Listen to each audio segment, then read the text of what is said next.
Hello and welcome into Brewcast for Amazing Brew on the SB Nation Podcast Network. Luke Giardi here with you, along with Scotty White, and here with you on Monday night, October 10th, as we head into Tuesday, October 11th. Recording live with you here on the Amazing Brew YouTube page, as we do every Monday with Scotty and myself. And if you're listening on the podcast, you can, of course, continue to do that. We appreciate the support. Or if you want to come and join the conversation, come and join us on the Amazing Brew YouTube page. Love to hear from you. Make sure to post it in the live chat. We obviously love conversing with everyone, getting everyone's thoughts, on the previous game at hand and what to expect with the upcoming week. And this is that first, at least for me, Scotty, I think for both of us here, that first week where, man, it feels like a big game. What's going on? How you doing here tonight? I'm doing well, man. And yes, it does. It feels like a big game. I've got those nerves. I got those big game week nerves. And I got them a little earlier than expected on Saturday in that first half there. Things were a little shaky, but Michigan 6-0. And honestly, that's the craziest feeling about after this week is the fact that we're halfway through Michigan's schedule so far. It feels like it just started. These seasons go by way too fast, man. Well, once October hits, right? Yeah, dude, September, you're just kind of, you're going through it because it's generally, last year they had Washington and sometimes there's a marquee matchup in there or something like that. But this year, September's kind of crawling a little bit because you're waiting for a game to be a little more competitive. Yep. Got it at the end of September, a little bit in the Maryland game, obviously. Yep. But, like you mentioned, last week against Indiana, and this is ultimately, not many road games on the schedule, but you had two back-to-back that you had to go to Kinnick and then you had to go to Indiana, and you knew Indiana was going to be scrappy. But first half being tied 10-10, obviously not leaving anyone with a good feeling in their mouth by any stretch of the imagination. But and a huge, prayers up to Mike Hart. And, that played a huge part, I think, in what happened, in that first half, because that's so tough. Like, at the end of the day, these are college kids and they're human. And that's someone that, like, they legitimately feel like they love in Mike Hart. You know what I'm saying? And to see something like that in such a scary situation happen on the sideline, it's going to shake you. It's going to be in the back of your mind. And, the announcers, to their credit, Gus Johnson and Joel Klatt, they mentioned it a few times, just get to the locker room and get regrouped. And that's kind of, Michigan had to survive a little bit in that first half. But what a crazy situation, just awful, scary, incredibly scary to see Mike Hart get taken off in a stretcher off the field, to see Blake Corum and Donovan Edwards crying. Like, that shook me up a little bit, man. It did. And I can only imagine what it's like for the players. I mean, I can't even imagine. Like, I've never seen anything like that in a college football game. You saw all the other coaches and players coming up to Donovan Edwards and Blake Corum and giving them hugs. Like you said, there were tears flowing. I mean, to have something like that happen, just such a scary situation in the middle of a football game, and then expect to just put your helmet on. All right, everything's fine. Let's go play this football game. I mean, it's even hard to think about the fact that we're playing a football game when something like that just happened, and the uncertainty of a coach. So I can't even imagine what it's like for those guys, all of the players. I mean, obviously, especially the ones that work closely with Mike. But I mean, that was just a really scary situation, but really good to see today. Michigan football Twitter came out with a statement from Mike Hart. He's doing better, looking to regroup, and Michigan's got Fred Jackson taking over in the meantime. And it not only affected the Michigan players, but you think about it. I mean, he was just there in Indiana and Bloomington not too long ago. I'm sure there's some players on. I haven't looked into it, done any deep diving, but I'm sure there are some players on that roster that he was there at Indiana when those guys were there. So I'd imagine it shook them up a little bit too. Oh yeah, definitely. I mean, that's just such a bizarre situation in itself. And then to have the fact that he just coached so many players on that field, I've truly just never seen anything like that. Yeah, man, it was a very scary scene, but ultimately that first half was it's super weird. You think about just the different things that happened, and especially that sequence, right, where Michigan drives down, they get stopped short of the goal line, they go to kick the field goal, gets blocked. You're like, oh God. this Yep. damn game, and then all of a sudden Indiana's marching down the field. They get down there. They get the offensive pass interference called that negated the touchdown, and they try to kick a field goal. Then you block it, Yeah. and you're like, man, I don't even know what's happening in this first half right now. Dude, that was just as bizarre of a half as I have seen. And a big part of that was I really don't like to complain about refs, but that officiating crew, Oh, dude, I mean, it seemed like they were just clueless out there. And I mean, it wasn't all bad against Michigan. It was bad again for both teams. oh So it's yeah, not like it was straight yeah, incompetence both yeah, ways, man. it definitely was. And Joel Klatt commented on it a couple times. He was like, this officiating crew is having problems. And they were. I mean, I just hate unsportsmanlike to flag someone for celebrating in football, man. I mean, it's such an emotional game. Well, And it he's completely on the changed. finger. It completely It changed did. everything because it was going to be like 3rd and 20, I Yeah. believe, Dude, they at go down and that point. score on that drive. Yeah, they went and kicked or was that the touchdown or the field goal drive, They right? they they definitely scored. I think it was the field goal They drive. scored. I know they scored Yeah. points, and it completely changed the complexion. Michigan had them pinned deep after the sack. They almost certainly weren't going to get a first down, from a regular play, given the down and distance that was going to be there. I guess another defensive penalty is always a Right. possibility Right. in that scenario. But the likelihood of Michigan getting the ball back in pretty good field position was fantastic. Instead, you give them a free first down, 15 yards, they go down and put points on the board. Yeah, I mean, that totally changes that drive. And it happened again. I mean, a lot of people were saying it was a makeup call, but I mean, get the call right the first time. Make The up pass for interference what? on DJ Turner, the pass interference on DJ Turner, people were saying was a makeup call for the play before, which I didn't even think there was a pass interference on the play before. No. But either way, you make the call right the first time if you're going to make the call, because that wasn't pass interference. And I think that was the drive that they scored a touchdown on. And then obviously, like, it took after the Indiana touchdown they took back. I mean, the kicker's out there ready to kick when then they start talking about it. I mean, I don't know if I've ever seen a more clueless officiating crew in my entire life, but that was just It, the it, cherry on top of a very weird half. It was such a weird half. I was relieved to see it get it to halftime Oh yeah, at that point. But this has kind of been a little bit of the MO. Michigan starts strong. They go down and score on the opening drive, and then I don't know. They just kind of I don't want to say play with their food a little bit, but it's kind of what they do. yeah, And it was kind of the theme offensively, quite a bit in that game until Michigan in the second half was able to string a couple of things together. It's like, especially because we talked about it last week, Indiana being one of the worst pass defenses in the country. And, Blake Corum had the beautiful run, the 55-yard yeah. made, That was chicken awesome. soup out of, chicken, and, sets himself up for a touchdown there on the opening drive. Other than that, though, IU was doing a great job. They had a great game plan for Yeah, guarding against Michigan's runs, but man, the tendencies, they were just the same all game for the most part. A lot of runs on first down, a lot of show the formation. And I understand maybe that was a thing where Michigan is looking ahead to next week a little bit. But at the end of the day, this is my problem with it, right? Because this is a thing that people pointed to, and I understand it. I don't want you to open up the kitchen sink for Indiana when mhm, you got a matchup against Penn State coming around the way, but it was a 10-10 game in the second half, man. right. Like to continue to throw the wheelchair at a wall, it just wasn't working. Use a little play action on first down. And when they Yeah, finally did, things opened up. Put the ball in JJ's hands. That is a great opportunity for him in that game to get a little more confidence, do some different reads. I would love to see the passing offense have a little more creativity rather than put them in shotgun 4 wide and then just run the routes. Let's get some motion. Let's get some play action going. yeah, And I think they're going to need that against a pretty good Penn State defense they are. here this week. And I understand it's a tendency thing. You're setting up tendencies to hopefully break them against Penn State. But I mean, look at Ohio State. Look at Alabama. Like, you don't see these teams just continuously doing that, right? They're Yep. just like, we're going to do what we do on the offensive side of the ball, Yeah. and we'll see if you're good enough to stop us. We're going to put what we do on film. We're going to add some wrinkles here and there for the big games, but we're not going to set up these little things and continue to run it on every first down just so we can hit you with play action next week. We're going to throw it all over the yard on you, and we'll see if you got the guys that can make plays to stop us. Yeah, yeah. The play calling I was not super thrilled with. Just knowing what Indiana's defense has done. I mean, yeah, like I was gonna say what Wayne said, it just becomes too predictable.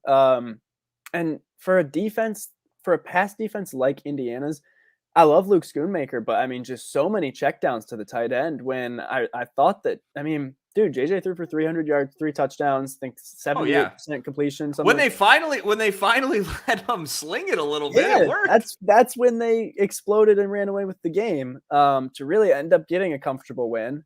And so, yeah, I mean, that was one thing I was gonna give the coaches credit for. The halftime adjustments were really good because the Yeah, oh yeah. defense, they only Especially, obviously yeah, they only Jesse Minter was a yeah, menace in that second half, yeah, man. the defense was that was maybe the best half of football I've seen them play.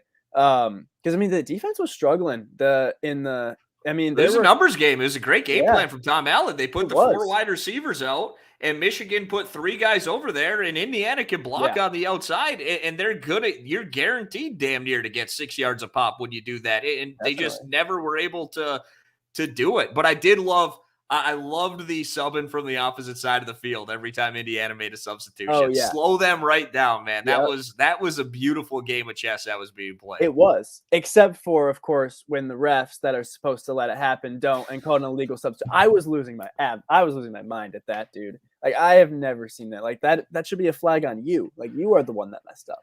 Like, that was Absolutely. insane. That was insane. But yeah, that was really smart because I mean, it's something we kind of saw in that Michigan State game last year. Just the really quick tempo, spreading out the defense is sometimes things that get Michigan tripped up a little bit. But the adjustments at halftime were great. I think with going into Indiana's last drive and garbage time there, I think they were held to under 30 yards in the whole Yeah. second half. So that was awesome because I mean, Indiana had they really easily could have come out with 21 points in the first half. They were held to a field goal on one drive and then the blocked field goal on another. But their offense really was having their way with Michigan's defense a little bit in the first half, and it was a little bit concerning. But the halftime adjustments were great. Yeah, they were, and they went out there and dominated. And man, it's great to see the pass rush really has started to tick up a little bit. Yeah. I will say, I think the numbers against Iowa are a little skewed Mhm. because they were able to get it kind of late. You know, they had the one drive where they had 2 sacks and 2 quarterback pressures on Petrus. Other than that, they didn't put a lot of pressure on him Mhm. throughout the game. So I really think the sack numbers from that game are a little skewed. But this one, man, they were dominating up front, and Yeah. I believe there were plenty of them where there were forced throwaways. That's almost just as valuable as a Yeah. sack in a lot Those are of so big. situations. That it doesn't show up in the stat sheet, but you force an immobile quarterback to move out and just have to throw it halfway into the stands. Like that's a down loss for them. Like Right. that's a big play that doesn't quite show up, and they were able to get pressure all day, and it is really great to see Iabioki, man, because this Dude, guy is yeah, truly is a game changer, can be he a is. game wrecker out there. I mean, that one in the second half towards the end of the game where he put the guard on his ass, just went Yeah. right through him and was able to come up with a big play. He's starting to figure it out a little more. Love that they're dropping him into coverage a little bit. Almost had an interception against Indiana. Like, that's a big thing because that's what teams try to do when you have a good pass rush is those little hot, little outs to the sideline. He did it against Iowa. He was right there. I think it was the opening drive against Petrus, and Petrus threw it pretty much right to him, and for an easy, or maybe he had to throw it away because he was right there. Yeah. And they did it against Indiana as well. And so you can tell that his just natural pass rushing ability is through the roof. You could see Yeah. why he was the number 3 player in the Yep. country coming out of high school. But now he's starting to learn the scheme a little bit because he was late coming in. Like Mhm. it's hard to learn an entire defensive scheme. Everyone's got a leg up on you because it's the Right. same scheme that they ran last year. So you got to come in and you're already behind the 8 ball. But he's really coming on. True freshman Derek Moore is really starting to come on, and then Mike Morris is becoming the guy that was promised this Yeah. offseason. Definitely. Dude, he's been huge. I mean, he's the one that got the blocked field goal too. Yeah. And yeah, the pass rush was incredible on Saturday, which was great to see. And it's been interesting because Michigan's got 22 sacks so far this year. They're at 14 at this point last year. But it's just been like one game it's there, one game it's not. I mean, more than Right. half of those sacks have come in just 2 games. There's been 2 7-sack games. So it's got to show up every week, especially in these big games like against Penn State. I mean, that's how Michigan won against Ohio State last year. And it's not, like you said, it's not just getting to the quarterback and getting the sack. I mean, the reason, obviously, Michigan had some good luck sacking Stroud in that game against Ohio State, but he Yep. did not have time to stand in the pocket at all that entire game. And that's what And that's how you the win with defense that does. too high Yeah. shell. Yeah, I You mean, there's know? some athletic quarterbacks that can escape the sack, but if they're just sitting in the pocket all day with all kinds of time to throw, we even saw Petrus in the Iowa game. He Yes. had some good throws. When you give anybody that much time, they're going to tear you up. So obviously sacks are great, but I mean, just chasing them out of the pocket is the key there. And then, offensively, for as much as we complain about the play calling and whatnot, at the end of the day, you look at the box score, and it was a phenomenal day. 469 yards of offense, 300 through the air. JJ, popped the cherry with his first interception. Yeah, It was a bad call by him to throw that pass, but was you live and you learn. Obviously, in that time, it's like, oh god, it's 17-10. You, yeah, you get a field goal there. The way the defense is playing, right, you ice the game, yeah, right? Like, but we didn't know it at the time. We didn't know it was going to end up 31-10. All of a right, sudden, you give the ball back to Indiana, and they got new life. You throw that pick in the end zone. yeah, Yeah, wasn't a good read by him, but at the end of the day, he came back incredibly strong. I'm yeah, looking for the stat right now. I saw it earlier on Twitter and I forgot to bookmark it and I'm kicking myself over it. But I saw after the interception, he went someone posted he went 10 for 10 for like 184 yards and a couple yeah, touchdowns or something like that. He yeah. was unreal post interception. Yeah, I saw that same tweet. I want to say it was 10 for 10 for like one. It was one something. I don't think it was quite 184, but I want to say it was 102 or 104. But I mean, either way, Okay. he was simply dialed in after the interception. Yeah, I mean, you make a mistake and you learn from it, and that's exactly what he showed. And yeah, dude, like you said, the Michigan, when they let him sling it in the second half, the offense looked great. He was hitting his longer throws. I don't think that there was even a single deep ball shot in this game, really, that I remember. No. Certainly not a missed one or anything. So yeah, I mean, that's the thing about Michigan, and it happened last year too, is sometimes they don't have the pretty blowout run up the scores like all the fans want to see, like Ohio State sees. But then you go back and, like you said, you look at the box score and you see it's a very productive day. It was a 21-point win and really dominant second half. So in real time, you're watching it. Sometimes you can be kind of frustrated, but it really ended up looking like a pretty good game. Yeah, and I've been waiting for Bill Connolly here. I don't know if he's posted it quite yet. He does the advanced box score tweet thread, right? Every Mhm. week, and usually he's got Michigan in there. I don't see one for Michigan here this week, but I am curious at what the post game win expectancy was Yeah, for Michigan yeah, because I still would imagine that it was rather high, even though it was a 10-10 game. I think people are overreacting. Like that first half, like I mean, again, the Mike Hart situation definitely played a role in that. yeah, And then Michigan went out and they dominated, but it's a bit of an overreaction when you see, Michigan dropping in the polls and things yeah, like that. I understand it. The polls mean nothing to me yeah. at They the do. end of the day. The AP poll is fun.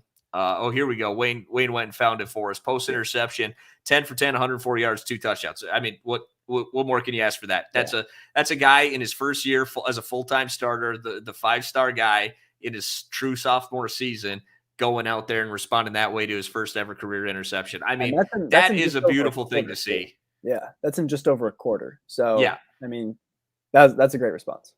It is beautiful, and finally getting Andre Anthony a little more involved. My God, Seriously, I dude. do wonder. The only thing that makes sense, and people keep bring this up quite a bit. Why aren't we seeing more Andre Anthony? And trust me, I'm with you Yeah, because he made 2 monster catches, finding the soft spot in some zones there in the second half, particularly when Michigan was backed up. Had one on that 99-yard touchdown drive.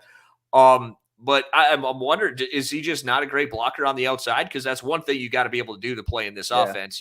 Ronnie Bell is unreal. Cornelius yeah, Johnson can block the hell out of the football. Even Roman Wilson, when he's out there, I don't know. Is Andro just not quite there yet as a pass or as a run blocker? Because that's the only reason I would imagine that he's not getting significant routes and significant targets. yeah. I don't know either because I mean, when he's targeted, he's making the catch. It's not like he's having drops or anything. He's fast. He really has a skill set very similar to the rest of the wide receivers.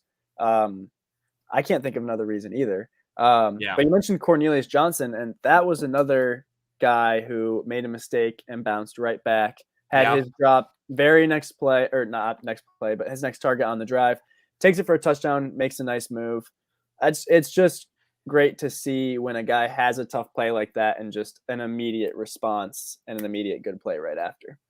He is one though. Like he had 4 catches and 2 touchdowns, and it didn't even feel like it. He's a guy Right, that almost like, where is Cornelius Johnson been? And then right. you go and look at it. That's mind blowing to me, you Yeah. know? Yeah, he had a huge day. I think the second one was the last touchdown, 6 yards.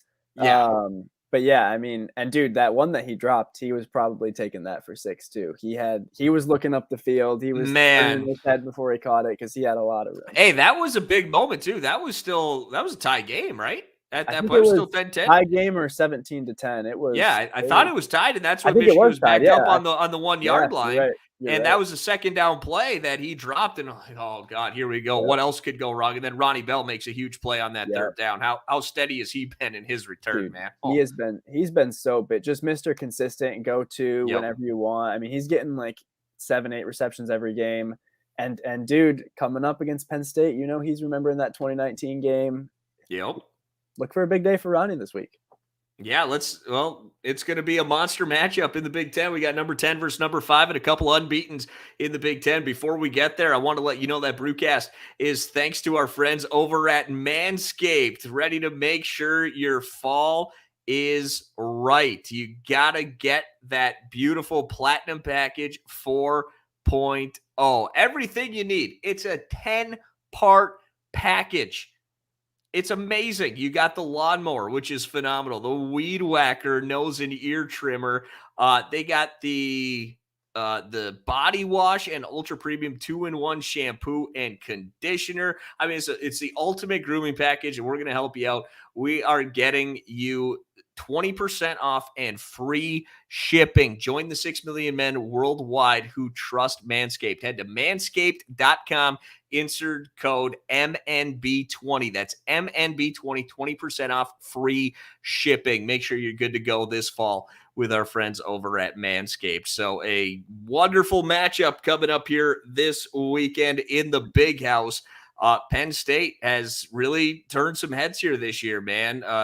Started the year unranked all the way up to number 10, got a nice win on the road against Auburn, dominating win against Auburn. But the last time they were on the field, they're also coming in off a bye. So that a little extra preparation, always tough to go against. But the last time they were out there, man, 17-7 over Northwestern. I think 5 turnovers in that game. I know the conditions were not great, but they weren't even tied in the late first half with Central Michigan the week prior to that. So it's a really hit or miss team sometimes, I feel like. But at the same time, Michigan has been the last few weeks as well.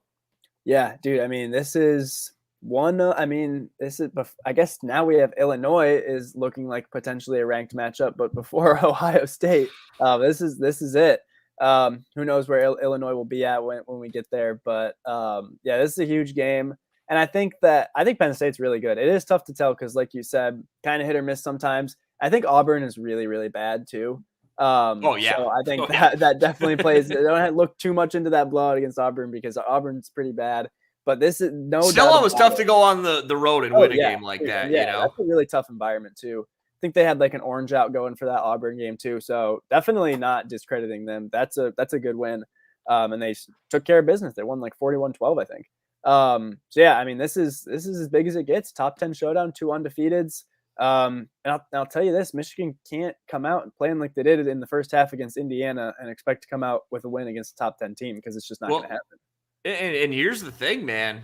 This is a legit defense Yeah, that you're going up here this yeah. week. They rank 6th in SP plus on the defensive side of the football, Wow. which is a little bit better. Michigan ranks 9th on that side of the ball. Obviously, the offense for Penn State, that's the issue. But you've got a guy in Clifford who's been there for 12 years, and he really Yeah. knows the offense under Franklin. He's an experienced guy, and he could give you some problems with his legs, a little bit. And remember, Penn State, they had a really good chance to knock off Michigan last year in Happy Valley before the Eric All play.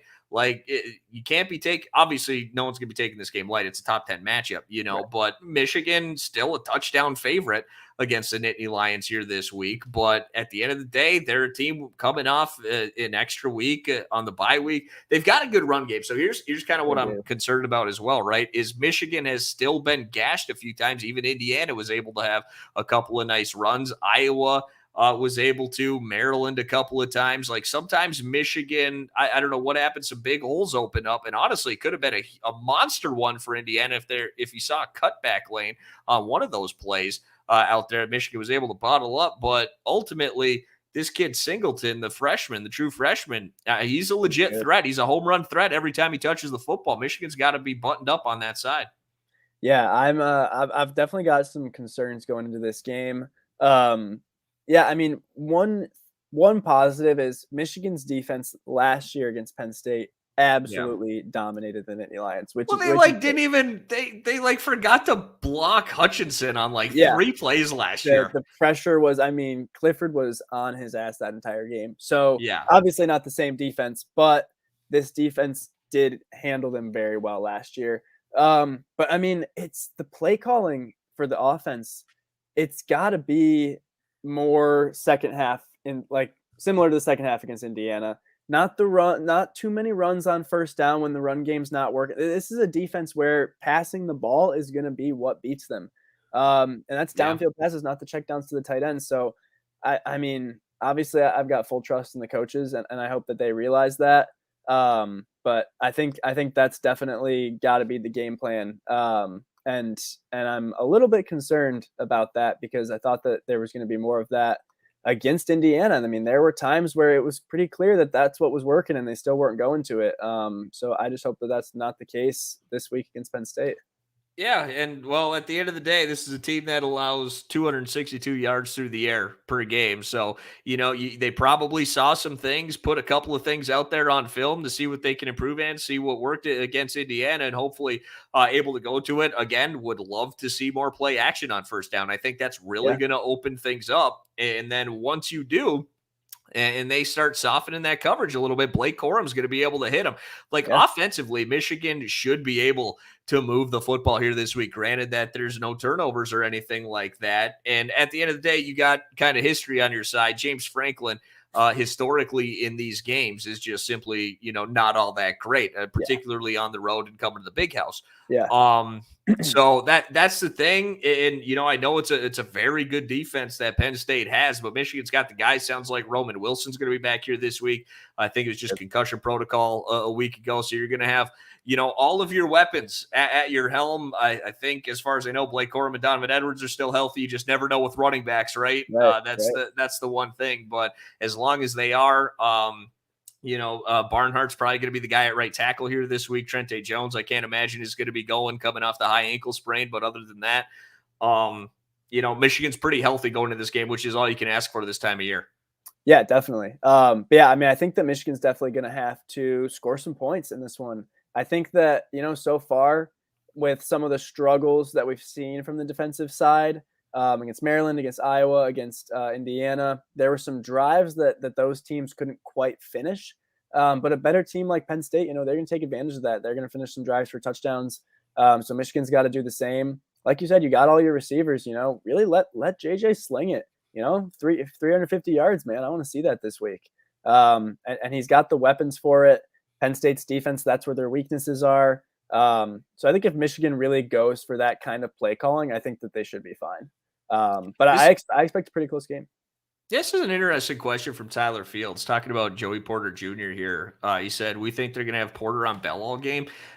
It's an interesting one because I don't know if you can do that. Like Bell's obviously the guy, but if you give too much attention to him, like especially with Roman Wilson being back, he'll pop the top off the defense. Yeah. And if Joey Porter is completely locked on to Ronnie Bell, Bell is an incredible blocker. And I think that they could use that to their advantage because if you're following a receiver every play, every side of the field, that is the first thing that comes to mind. Not necessarily looking for, exactly a blocker, looking in the backfield, seeing play recognition becomes an issue when that's the case. And at the end of the day, Michigan's got more guys than Ronnie Bell that could beat you. I'd understand if Penn State did it because Ronnie has been, fantastic. But with Roman Wilson coming back and the big play ability being there, it'll be interesting. That'll be an interesting chess match, Tyler. And very, very much looking forward to see what they do with Joey Porter Jr. because one of the, if not the best defensive back in the Big Ten. Yeah, definitely. But yeah, I mean that's one of the positives for Michigan, and one of their strengths is that they've just got so many guys on the receiving end that have the ability of Ronnie Bell. So yeah, that definitely will be an interesting thing to keep an eye on because Michigan can go a lot of other ways if he's being locked up. And I will say, I don't think you shy away. Like, you don't ultimately completely take that read off the board if you're JJ when you take a look and see where Joey Porter Jr. is lined up, but also he's not a guy that you go after all game. You Right. know what I'm saying? Right. So Yeah. it'll be interesting to see what Sharon Moore and Matt Weiss want to do there as well. Are they scheming it to take him out by if he is following Ronnie, are they going to use him not in a decoy per sense, but not giving him, all that much of a chance to win some of those routes, just take him out of the play, send him vertical, make sure that Porter is out of the way, and then you clear it out for a little crosser underneath and let Bell do his thing and block downfield. So there's a couple different ways to combat that. Yeah. Yeah. And I think another big thing to keep an eye out for in this game is, like Penn State had their tough game at Auburn, but this is the first, ranked matchup for both of these teams. I'd expect, maybe some fake punts to come out.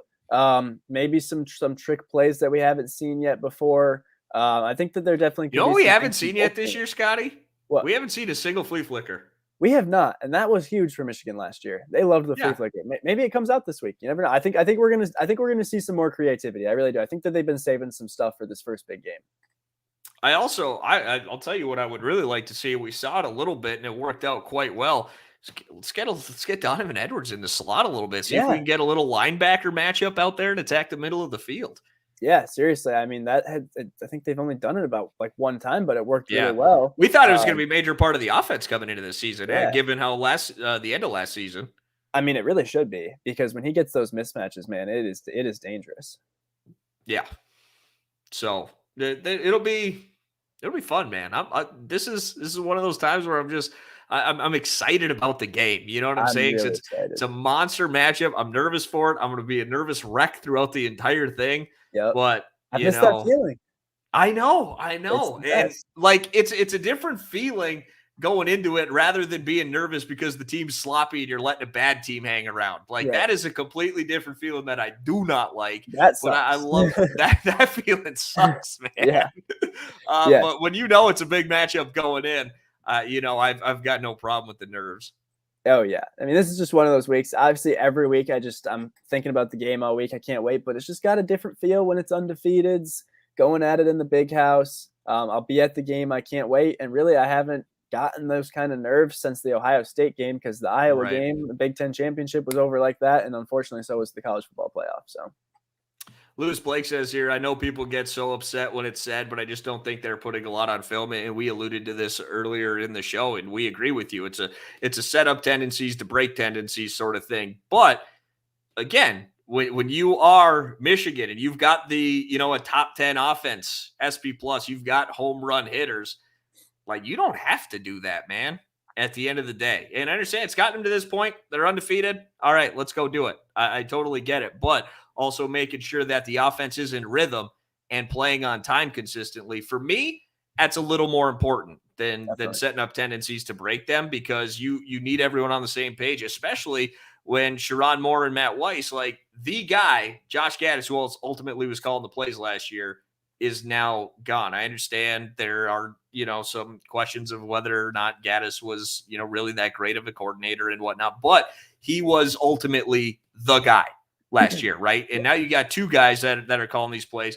They need, I think, a little more rhythm on their side as well. So I get it. I get why Jim Harbaugh does it, and it's worked for him to this point. Guy's been a hell of a coach everywhere he's gone and had a ton of success.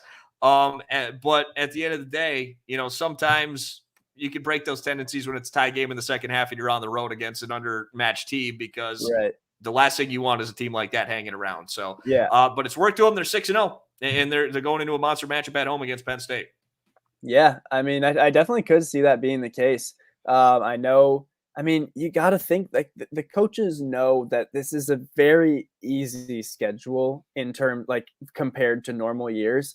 And really, Harbaugh's just a guy that just goes out and does what needs to be done to win a football Yeah. game. He doesn't care what the score is. He doesn't care how pretty it is. It's been so workmanlike this year. Even 59 nothing over UConn felt like just workman, you know? It is, dude. And I mean, it works. And then you get to that last game against Ohio State, and, you know, Michigan, after this Penn State game, obviously Michigan State's always tough. I mean, it's a rivalry game, but they're sitting at 2-4 right now. Illinois is ranked, but I mean, who knows where they'll be.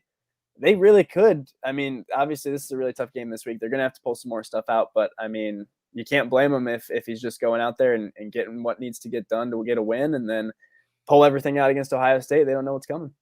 Yeah, would be a great feeling to get this one going into a bye week, man. Yeah, would be, that would be with Michigan State. It'd be a kick the feet up sort of week at that point. Yep, just getting ready for Sparty. That one, no matter what, you're going to be nervous for that, man. Absolutely, man. So, no, it's going to be a great Saturday. I'm really looking forward to it. And now after tonight, man, I'm even more excited. Oh, yeah, dude. I mean, so much other good football this week, too. I mean, it's just this Saturday is going to be absolutely bananas. I cannot wait, dude. This slate's incredible. Scotty, where can we find you on social media, friend? You guys can give me a follow on Twitter at ScottyWhite_. All the podcasts, all the football posts going there, and soon some basketball stuff, too, starting to creep up. Absolutely. You can find me on Twitter at Luke Ghiardi, LUKEGHIARDI. Big thanks to everyone who was in the chat and hanging out with us on the Mesa Brew YouTube page, doing the live show as we do every Monday night. So if you're listening on the podcast, we invite you to come hang out on Monday nights on the Mesa Brew YouTube page. Make sure to subscribe there. Maybe hit the bell so that you know exactly when we're going live. And thanks to all of you, Wayne, Tyler, Evan, Walter, Lewis, for hanging out in the chat, giving us your comments, your questions. Absolutely love interacting with you guys. And subscribe, rate, and leave a review wherever you get your podcasts. And we got a lot of great podcasts throughout the week to get you through the week, because we know how long Saturday to Saturday is. So for my partner, Scotty White, I'm Luke Ghiardi, and we'll see you next week on Brewcast.